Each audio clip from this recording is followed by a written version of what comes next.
Bhagavate Vasudevaya. Om Namo Bhagavate Vasudevaya. Om Namo Bhagavate Vasudevaya.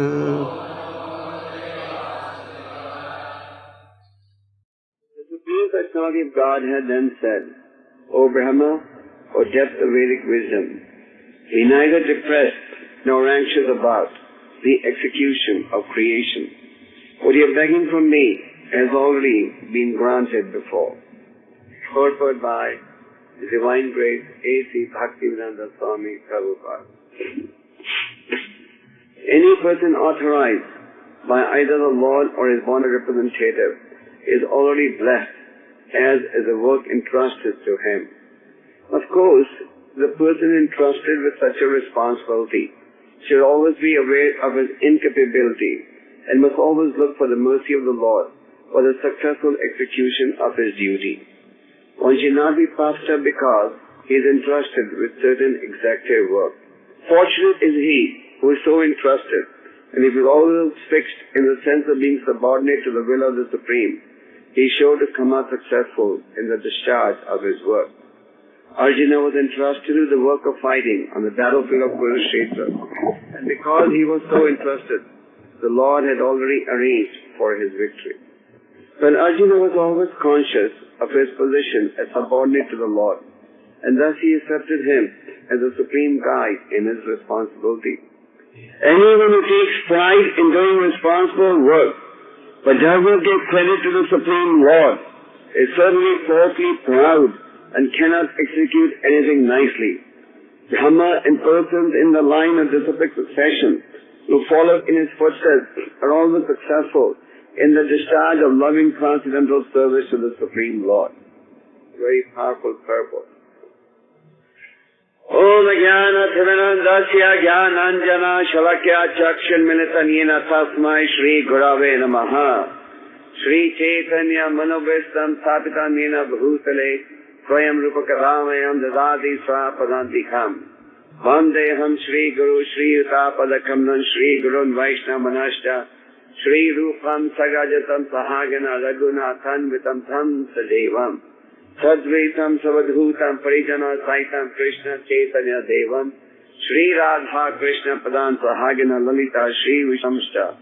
Hey Krishna Karuna Sindhu Dina Bandhu Jagatpate Gopeta Gopika Dalada Kanta Nama Sudube Sapta Kanchana Gora Gira Dhe Vrindaneshwari Vishabhanu Sute Devi Pranamani Hari Priya. Jai Shri Krishna Chaitanya Prabhu Nityananda Shri Advaita Gadadhar Shiva Shri Gaur Bhakta Vrinda. Hare Krishna.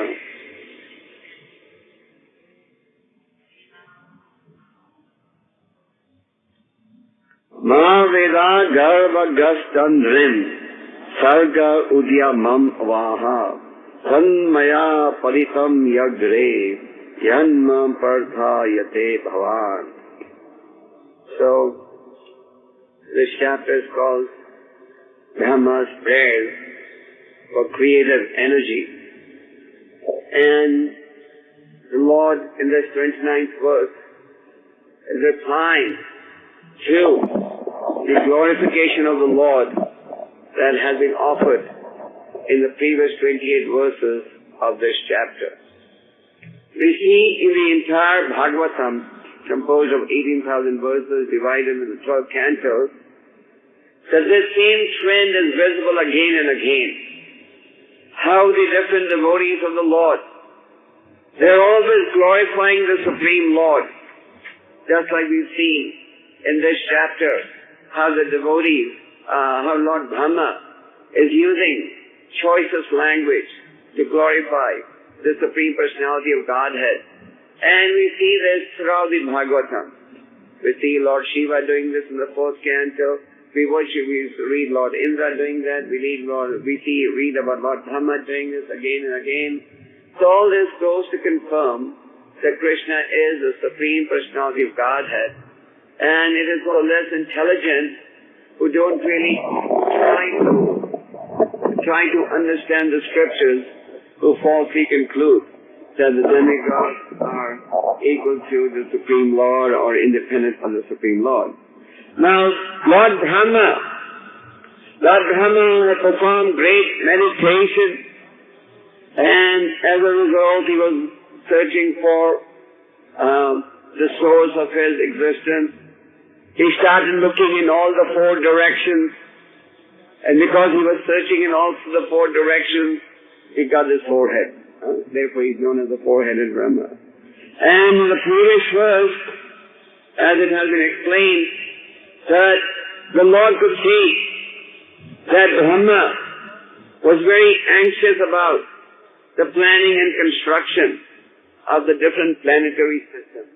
After all, to construct the whole universe comprising the different planetary systems is certainly not an easy task.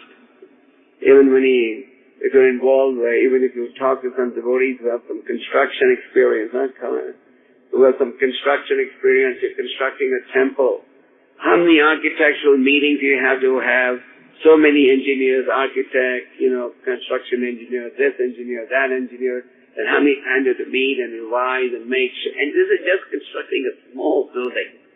Just a small building requires months and months of planning and then monitoring and revision. But here Brahma, he was given the task of arranging all the different planetary systems in outer space to accommodate the different kinds of living entities, human beings, lower than human beings, higher than human beings. So all these different are situated in space, in the universe, which accomplish the different grades of living entities. So Brahma was very concerned. How is he going to do this? And he was especially depressed upon seeing the devastating water. So the Lord has heard the wonderful glorification that Brahmaji has offered, and he's also observed the concern that Brahma has as a task that has been assigned to him. So the Lord is saying, so the Lord now, starting in this verse, is beginning to reply to the concern that Lord Brahma has had. So the Lord, in replying, is saying, the Lord is telling Lord Brahma, he doesn't need to be depressed or anxious about the execution of creation. What you're begging from me has already been granted. The Lord Brahma is considered one of the 12 Mahajans. He is self-born. Swayambhu Narada Sambhu Kamara Kapilo Mano Praladago Janako Bhismo Balivaya Sakirvaya. So Lord Brahma has a very exalted position. He is considered one of the 12 Mahajans, and he is known as Swayambhu or self-born. So Lord Brahma, he was given this task of taking charge of the creation because of the fact that he had executed austerities, concentrated meditation. And because of having executed these austerities, Brahmaji was given this very gigantic task. Therefore Lord Brahma confirms in the third canto of the Bhagavatam that the Supreme Personality of Godhead, he is Adhokshaja. Adhokshaja means that actually he is very, very difficult to understand. But if one executes tapasya, then one can understand this personality of Godhead, who is Adhokshaja. And the nature of this tapasya, as Lord Rishabdev explains in the fifth canto, is tapo divyam pusaka yena sattvam. That this austerity must be completely transcendental in nature. For example, we also are aware of the materialists performing different austerities. Even to make it big in the material world, one certainly has to go through a lot of endeavor, isn't it? Just like in the snow to go out and earn work, it's not, nobody really likes it. So this one, and the other so-called transcendentalists who adopt their own means of austerity. But if austerity is performed authentically, and then one can really please the Supreme Lord and understand the Supreme Lord. So, Lord Brahma, he was given this knowledge about the Supreme Lord as a result of his meditation. And Lord Brahma has very nicely composed the Brahma Samhita, which was also very greatly cherished by Sri Chaitanya Mahaprabhu. And in the Brahma Samhita, Lord Brahma offers us a glimpse into the transcendental nature of the Lord's personality. We get information about the Lord's transcendental personality in all the Vedic scriptures.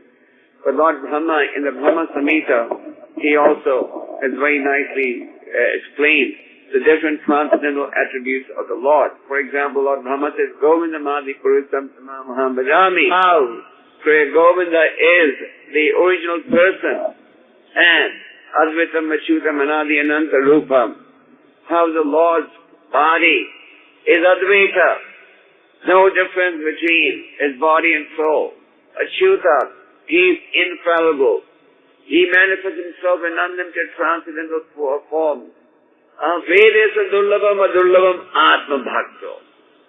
To understand the Lord by just reading the Vedas or academic pursuance is actually impossible. There's so many so-called Vedic scholars, like in universities and campuses, religious studies are very common, and they study the Vedanta. But actually, and there's so many scholars who study the Vedas for academic reasons, like if you go in India to the Sanskrit institution, you find that the students in that institution have memorized the whole Bhagavad Gita, they memorize so many verses of the Bhagavatam, they have it virtually in their throat, so they call it in Sanskrit kanthas. That means you have everything in your throat. But actually, if you look at their characters, you don't see them practicing what is being studied and explained. Therefore, Lord Brahma says, Vedasa Durlabam Adurlabam Atma Bhakto. That if we take to the path of the devotional service, then one who becomes my devotee, then he can understand. That is why in several verses in this chapter, Prabhupada is constantly making this one theme. In several purports in this chapter, Prabhupada quoted this one verse, Bhaktyamam Abhijananti, from the Bhagavad Gita, to highlight the point that unless one takes to the path of devotional service, one cannot understand the science of God, and one cannot really understand the various transcendental attributes of the Lord. So any person authorized by the Lord, or his bona fide representative, Prabhupada says in the opening lines of the purport, is already blessed. As we said earlier, the many important points that Prabhupada made in this purport that would be worthwhile to meditate upon. So Lord Brahma, he was authorized by the Supreme Lord. Chaitanya Charitamrita explains, Krishna Shakti Vina Nahe Avatar. Without the grace of Krishna, unless one is blessed by Krishna, you cannot really succeed in your assignment. So Prabhupada here says, any person authorized by the Lord or his representative. So when you are given a spiritual assignment by the Lord or his bona fide representative, then one becomes blessed and one becomes blessed in the work that he is assigned. So Lord Brahma had a very challenging task. He himself was bewildered. He himself did not know how, he himself was bewildered how to situate the different planetary systems to accommodate different grades of living entities. But because he was given that task by the Supreme Personality of Godhead, because the Supreme Personality of Godhead was pleased with him, because of his having executed severe austerities, the Lord is telling Brahma, you do not have to have any fear, and you don't even have to feel depressed. So because Lord Brahma was authorized, was assigned this task, and he was authorized to execute this. So we must understand, as Prabhupada explains in the purport, that on our own we are totally incapable and very, very limited. But if you are able to obtain the blessings of the Lord and His representative, then actually we can understand. Just like these days, it's very common for the scientists to try and understand this universe, isn't it? Like for example in America, they have a space program called NASA, and they're literally spending billions and billions, hundreds of billions of dollars in this. And all over the world we are aware of scientists trying to understand this whole philosophy of creation, how the creation takes place, how the different universes are located, the location of different planetary systems, etc. But actually, these attempts will not really be successful. Prabhupada used to give us the example of Dr. Frog trying to measure the length and breadth of the Indian Ocean, and in attempting to measure the length and breadth by questioning how many times the size of his belly is a vast ocean, he eventually died. So, we must understand that the science of God and the information about the creation can be understood through the pages of the Srimad Bhagavatam. So, a person entrusted with a certain task must understand that if he's doing it for the pleasure of the Lord, thinking about the Lord at the same time, then he will be successful. And if even he's not materially successful, by having executed that task, he has actually pleased the Lord. In the Bhagavad Gita we see that Krishna instructs Arjuna. What does he say? Tasmat sarveshu kaleshu mam manusmara yudhacha. Arjuna, you go ahead and engage in this battle with your mind dedicated to me. So, Krishna informed Arjuna, so you don't have to worry about the soldiers assembled on this battle.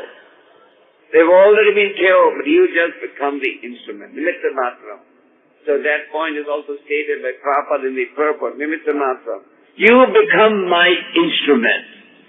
So we as devotees have to become the instrument of the spiritual master, the Srila Prabhupada, the Supreme Lord, in carrying out the Krishna conscious duties. We see in the Chaitanya Charitamrita that Sanatana Goswami, when he was going to meet Chaitanya Mahaprabhu on the way, he had developed a very severe disease, and there was pus coming from his body. And he was mentally thinking that when I go to Jagannath Puri, I will throw myself in front of the wheel of Lord Jagannath and, end his life. But Chaitanya Mahaprabhu, he could understand what was in Sanatana's mind. So Chaitanya Mahaprabhu told Sanatana Goswami that this body doesn't belong to you. I am going to use this body to establish principles of religion and places of worship. This body doesn't belong to you. So, Prabhupada explains in the purport that this body doesn't belong to us, but it belongs to the Lord, and actually should be used for service to the Lord. Just like as Chaitanya Mahaprabhu told Sanatana Goswami, that I'm going to use your body to establish principles of religion. So, on our own, we have no capacity. But when we are empowered, blessed by the spiritual master, by sadhus, and by shastras, then actually one becomes empowered. For example, we all know that Prabhupada was highly successful in his preaching effort. But did Prabhupada ever take the credit? No. Prabhupada never wanted to take the credit. Even in his last days, just days before he left the planet, we had the privilege of being next to him. And Prabhupada was saying, actually I did nothing at all. Nothing. Actually my only qualification was, I tried to follow my spiritual master. But it was all his credit. So, this was the humility which Prabhupada manifested. He always felt that whatever success he was having was due to the blessings that Srila Bhaktisiddhanta Ji was bestowing upon him. He always knew that it's by the mercy of the Lord only is this going to succeed. So a devotee must recognize that he is not the controller. Eventually, Krishna is the controller. And one who's actually intelligent does his duty with his mind dedicated to the path of the Lord, the instructions that one receives, and then one becomes empowered. So, we must understand how the sons of God work and how the desires of the Lord get manifested through the instructions that one may receive, and how we carry out these instructions, even if it is actually a difficult task, then actually we will be pleasing the Lord, we will be pleasing the representatives of the Lord, and we will be actually successful in executing devotional service. So we must understand that how we get the mercy of the Lord. So the devotee's understanding is that Krishna is the controller and we act for the pleasure of the Lord. In the Purport Prabhupada says that one should not become proud in executing his assigned work. This point is very clearly made by Prabhupada. Anyone who takes pride in doing responsible work but does not give credit to the Supreme Lord is certainly falsely proud and cannot execute anything nicely. The Prabhupada is telling us what the important instruction, how one must cultivate humility in the execution of devotional service. The materialists are very proud of this so-called achievement. They never like to give credit to God, isn't it? Just like in these days of high technology, high tech, there's no doubt the scientists are able to create so many wonders. Actually, if you look at the speed at which technology is advancing, there is no doubt that one gives appreciation to the scientists for what they're doing. But if you probe even further, you will see that the scientists are able to create this advanced technology because of something else that they have, which has been given to them by Krishna. And what is that? Intelligence. Right? The scientists are able to do whatever high tech they are creating because of the intelligence, the brain substance given by Krishna. If that intelligence was not there, if those eyes were not there, if those ears were not there, if the different organs were not there, they would not be able to perform what they have performed. Hence, one should give gratitude to the Supreme Lord for having given the facility as a result of which one is able to create, one is able to execute what he does. That is why Krishna says, I'm also the ability in man, isn't it? So whatever ability one may have, we must recognize that it is coming from Krishna and hence use it in the service of Krishna. So the materialists are falsely proud of their possessions, they're falsely proud of their country, etc., but they do not really give gratitude to God. And even if they do give gratitude, they have such perverted ways of thanking God. Just like in America, they have this Thanksgiving Day. And how do they celebrate Thanksgiving? They celebrate Thanksgiving by turkeys, isn't it? It's a day on which you're supposed to thank God for all the various resources given by God. And how do they thank it? They thank God by killing his innocent children. So, the devotee, he understands, the devotees thank God by actually serving the Lord. The materialists, they want to use God's kingdom, but they don't want to use God's kingdom in service to the Lord.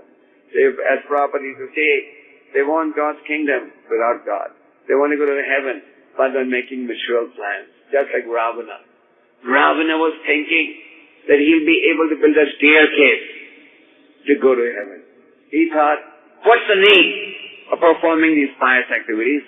I'll build a staircase to go to heaven. So similarly, the materialists have also been endeavoring through various means like spacecrafts, etc. The first Russian Sputnik was launched in outer space in 1952. And then when that was launched successfully, they very proudly boasted, very soon they'll have a facility by which mankind will be able to regularly travel to outer space and so on. So, we have seen 52, now it's 94, but they haven't really made that much progress, maybe some progress.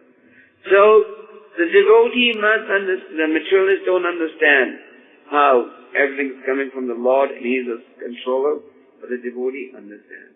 So one should never become proud of the work one is assigned. That is why Prabhupada often used to quote this verse from the sixth Shastaka as a key to spiritual advancement. Which one?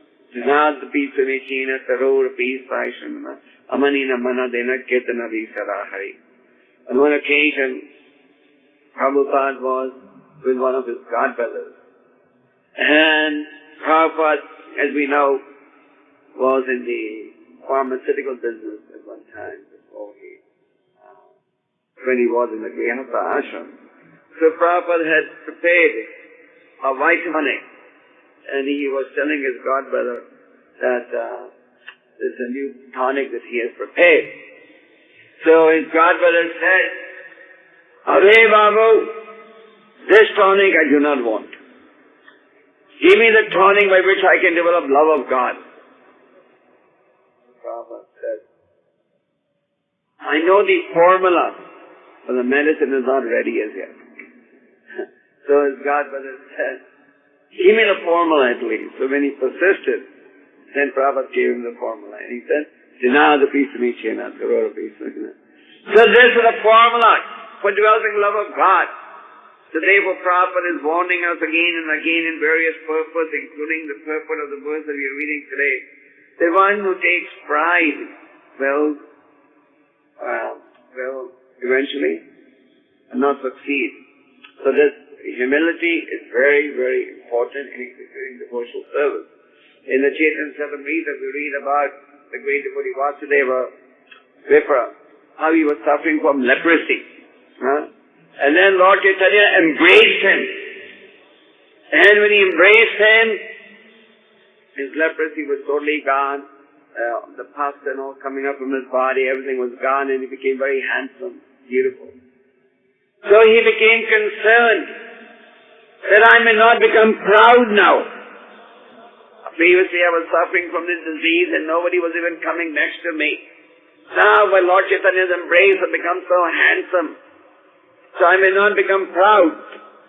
So he asked Chaitanya Mahaprabhu, he said, "Now you've made me so handsome, I'm fearful that I may not become proud. Please tell me how I can remain humble." So Chaitanya Mahaprabhu told him, what did he say? Chant Hare Krishna and preach to others the importance of chanting Hare Krishna. And in this way, you'll always remain humble. So in the purport to this verse, Prabhupada comments, just like Vasudeva Vipra was cured, the members of the Krishna Conscious Society have also been cured by this Krishna Conscious movement.